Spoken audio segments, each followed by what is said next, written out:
안녕하세요. 오늘은 마르틴 루터 8번째 이야기를 나눠보도록 하겠습니다.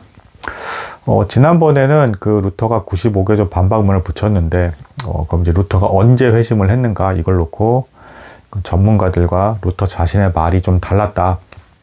이것에 대해서 이제 말씀을 드렸습니다. 그러니까 전문가들은 루터가 지적인 깨달음을 얻는 순간을 회심으로 본 것으로 이제 보여지고, 루터는 한참 뒤에 회심했다라고 이제 말하는 것을 봤을 때 행동으로까지도 이제 완전히 이제 로마 카톨릭의 어떤 관습에서 벗어났을 때 본인이 회심했다라고 이제 루터는 말하고 있다. 이런 관점의 차이가 있다라는 것 말씀드렸습니다. 그리고 여기서 얻을 수 있는 교훈은 지적인 깨달음을 얻더라도 행동으로 나오기까지가 시간이 걸린다. 루터도 약 한 3년 정도가 걸렸다라는 것입니다. 그 사이에는 갈등하는 그리고 이제 애매하게 행동하는 그런 모습들이 보여져요. 이건 어떻게 보면 너무 당연한 겁니다. 왜냐하면 머리로 깨달았다 하더라도 인간이 해던 습성과 패턴이 있기 때문에 이 습성과 패턴까지 완전히 이제 돌아서기에는 시간이 걸리는 것이죠. 그래서 오늘은 역시 또 생각보다 교훈이 될 만한 내용들이 또 있는데 제가 보기엔 그렇다라는 겁니다. 근데 일단은 아직은 그 가장 큰 사건이던 보름스 회의 전에 이제 그 3가지 논쟁 회의에 대해서 좀 나눠보겠습니다. 이제 하이델베르그 회의, 그 다음에 아우스부르크 회의, 그 다음에 이제 라이프치히 논쟁, 이렇게 3가지가 있었습니다. 이 3가지 논쟁을 거치는 과정에서 루터는 이제 여러 가지 논박과 이제 너가 틀렸어 라는 내용들과 이제 서로 이제 맞붙으면서 자신의 신학 체계가 더욱더 분명해졌고, 이제 색채가 뚜렷해졌으며, 오히려 더 본인의 깨달음이 더 확고하다, 이제 정확하다라는 확신을 갖게 되는 과정을 거치게 됩니다. 그래서 어떤 의미에서 이게 논쟁과 논박이 이게 너무 소모적이고 나쁜 것이 아닌가라고 이제 볼 수 있을지 모르겠으나, 이것까지도 하나님께서 사용을 하셔서 루터가 더욱더 마침내는 확신 있게 자신의 길을 걸어갈 수 있는 도구로 사용되었다, 이렇게 볼 수가 있겠습니다. 첫 번째 이제 하이델베르그 회의는 아주 간단한 회의예요. 뭐냐면 루터가 이제 비텐베르그라는 독일 남부 시골 지역, 그때 신흥대학교였죠. 이제 조그만 도시 신흥대학교의 교수였습니다. 그러니까 교수직이라고는 하지만 유럽 전체에서는 완전 시골 촌동네에 알려지지 않은 대학교의 교수인 거예요. 근데 어쨌든 이 대학교 안에서 일단 그 루터의 의견이 이제 충돌이 일어나는 일이 발생을 합니다. 이 대학교 안에서도 루터의 말을 따르는 학생들과 교수진이 있었고, 이거를 의외로 반대하는 사람이 있었습니다. 그리고 또 반대하는 건 아닌데 애매모호하게 이제 행동하는 사람들도 있었어요. 그래서 요 사이에서 갈등을 이제 조정하기 위해서 이제 하이델베르그라는 지역에서 이 교수진들과 대화를 했는데, 여기서 루터가 아주 압도적으로 이 교수진들을 승리하게 됩니다. 왜 그러냐면 이 비텐베르그 대학은 기본적으로 스콜라주의적인 해석, 옛날 방식의 해석을 추구하는 보수적인 학교였어요. 근데 루터는 이미 수업을 하면서 성경 원전을 통해서 논박을 주고받는 걸 학생들을 통해서 다 실험을 했습니다. 그러니까 옛날식 그 가르침에 대해서 잘못된 것들을 이제 학생들과 실험까지 해가면서 다 토론을 수십 번, 수백 번씩 해가면서 옛날 스콜라주의식 접근이 틀렸다라는 걸 너무도 많이 확인을 했기 때문에 너무도 쉽게 이겨버립니다. 그러면서 그 대학교 안에 철학과 교수라든가 이런 사람들은 굉장히 큰 상처를 받게 돼요. 왜냐하면 스콜라주의적인 입장은 성경을 해석하려면 반드시 철학을 배워야 된다, 이런 입장을 고수하고, 원전보단 라틴어판하고 굉장히 고수를 했는데, 루터가 이걸 완전히 결별하면서 철학 없이 신학을 할 수가 있다. 그리고 라틴어판이 아니라 원전을 봐야 된다, 이런 식으로 해서 인문주의적인 입장, 그러니까 이때 당시엔 새로운 형태의 학문인 겁니다. 새로운 신식 학문 입장. 그래서 그걸 지지하면서 루터가 승리를 해버리니까 이제 나이든 노교수들은 졸지에 충격을 받으면서 패배를 시인할 수밖에 없게 되는 아주 이제 이런 상황이 됩니다. 여기서 이제 루터가 어떻게 보면 잔인하고 뻔뻔하게 행동을 하기도 해요. 그러니까 의외로 차갑게 비웃으면서 이 선배격인 노 교수들을 이제 무시하고 그냥 지나가 버렸다라고 합니다. 이렇게 승리를 하면서. 이후에도 루터는 이제 회의라든가 이런 것들에 대해서 승리할 때마다 이런 자세를 취했다라고 해요. 근데 이게 너무 가혹하거나 잔인한 게 아니야 라고 보기보다는 제가 봤을 때는 이후에도 루터가 뭐 이것만 한 게 아니라 편지로도 수없이 공격을 많이 받았어요. 너무 양이 많아가지고 심지어 나중에 조수들을 시켜가지고 이 밑에 있는 조수들한테 너는 이걸 이제 논박을 해서 논박 글을 쓰고 너는 이걸 써서 막 하다가 근데 이 조수들이 루터만큼 그 자신의 신학을 알고 있는 건 아니잖아요. 그래서 잘못된 글을 쓰면 또 이제 그 잘못된 글에 대해서 루터가 다시 논박 글을 쓰고 할 정도로 너무 바쁘게 논박을 너무 많이 이제 주고받게 됩니다. 그러다 보니까 이제 루터가 너무 이것을 하나하나에 대해서 다 마음을 쓰면 지치잖아요. 그러니까 이때부터 이제 그 교수들과의 어떤 그 하이델베르크 회의 때부터 차갑게 이렇게 좀 묘한 미소를 지으면서 돌아서 버리는 어떤 그런 모습들이 보여집니다. 그리고 인간 관계에 있어서도 전보다는 이제 분명하게 이 사람은 아니다 싶다 하면 이제 딱 끊어버리는. 왜냐하면 이게 차가운 어떤 행동보다는 너무 많은 사람들과 논박을 주고받아서 상대하는 건 도저히 불가능하니까 이제 이런 모습들이 나오는 것이 보여지게 된다. 자, 요 하이델베르크 회의까지도 아직은 이제 뭐 그렇게 파급효과가 크진 않았습니다. 뭐 95개조 반박문은 어쨌든 독일 전역에 알려지고 영국이나 프랑스에도 친인척 관계들을 통해서 쭉 퍼진 건 있었지만 그래 맞긴 맞아라고 하면서도 사람들도 역시 하던 관성과 습성이 있었기 때문에 이게 갑자기 바뀌겠어라고 하면서 기다리는 어떤 상황에서 아직은 임계점에 도달하지 못했다라는 것입니다.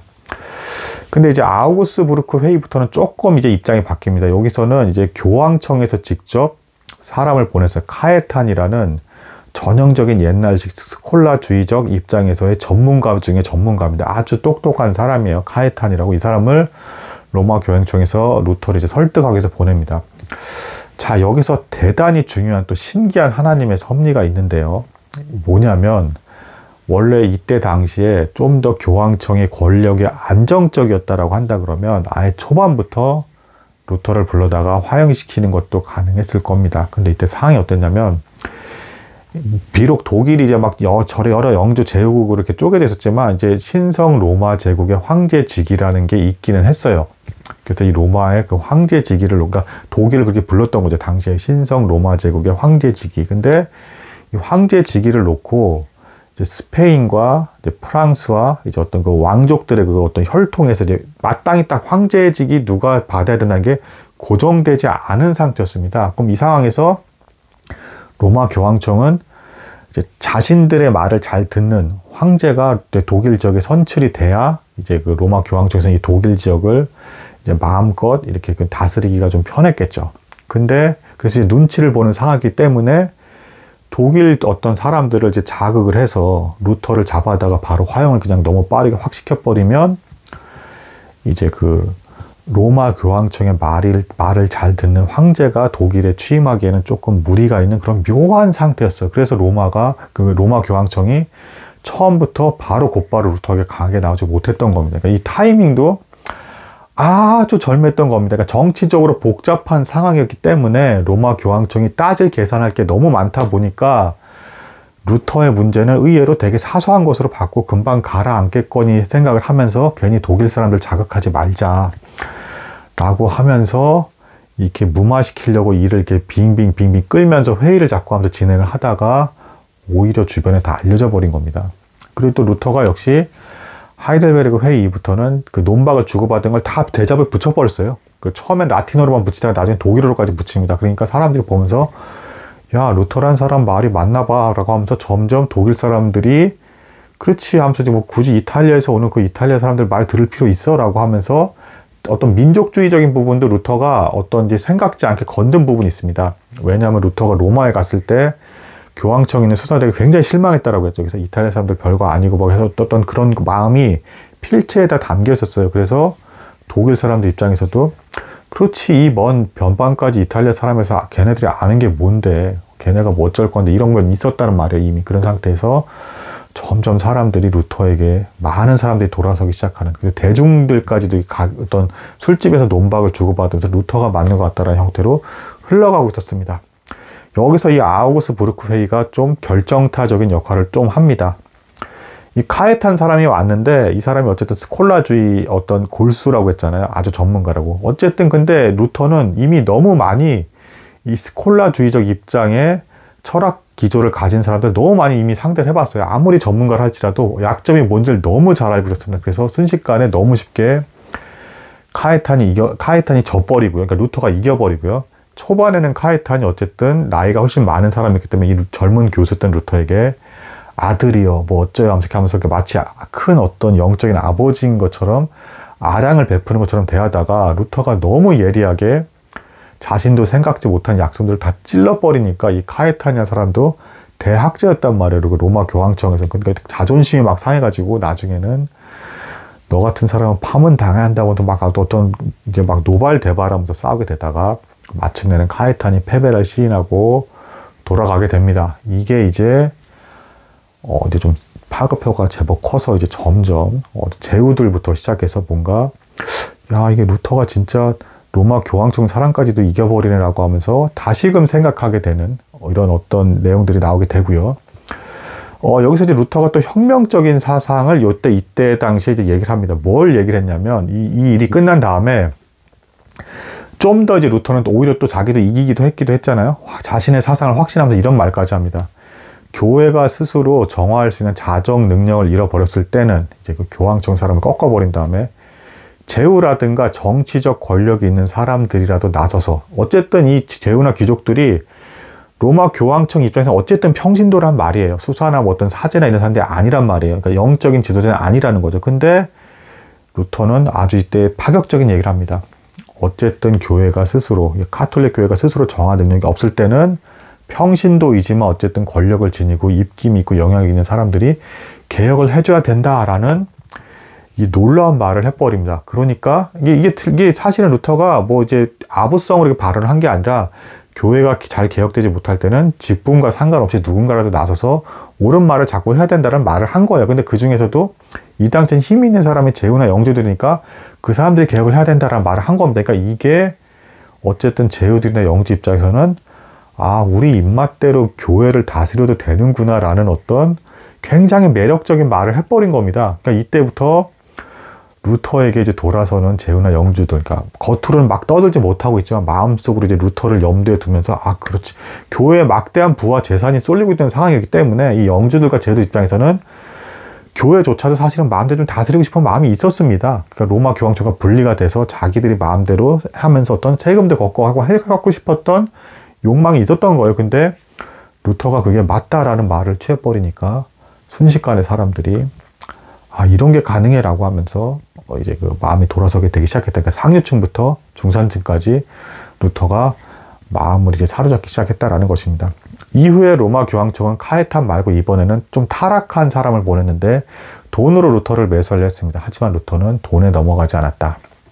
로마 교황청이 어쨌든 이때 당시에는 나중에 이제 루터와 칼빈을 이단으로 이제 정죄를 하는데 로마 교황조차도 나중에 그런 말이에요. 그 당시에. 이 이단 괴수 루터와 칼빈이 무서운 이유는 돈조차도 통하지 않는다. 얘네들은 명예나 돈으로 구슬려도 도무지 넘어가지 않는다. 그래서 지독한 이단이다라고 하면서 분노했다라고 합니다. 아무튼 이 아우구스부르크 회의까지, 그리고 그 다음에 이제 나누게 될 이제 그 라이프치 논쟁은 제가 좀 다음에 나누도록 하겠습니다. 분량이 길어지는 것 같아서 그 라이프치 논쟁과 그리스도인의 자유에 관한 유명한 논문이 있어요. 이거는 제가 좀 분리를 해서 다음에 나누도록 하겠습니다. 오늘 여기까지 나누도록 하겠습니다. 감사합니다.